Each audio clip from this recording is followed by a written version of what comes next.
Hi, myself Dr. Debabrata Rath, MD General Medicine and practicing diabetes. Today topic is basics of diabetes. Diabetes is a chronic disease that occurs when blood sugar is very high. Glucose level is very high.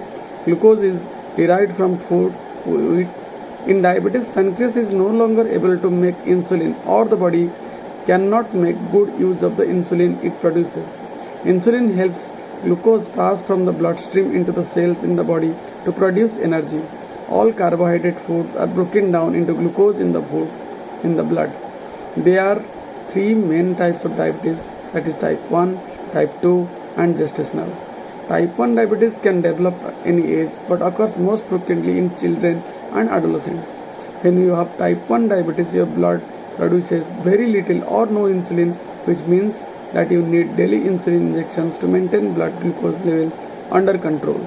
Type 2 diabetes is more common in adults and accounts for about 90% of all diabetic cases. When you have type 2 diabetes, your body does not make good use of the insulin that it produces.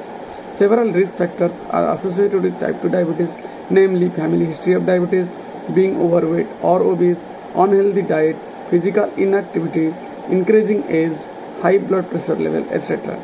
The cornerstone of type 2 diabetes treatment is healthy lifestyle, including increased physical exercise or activity and healthy diet.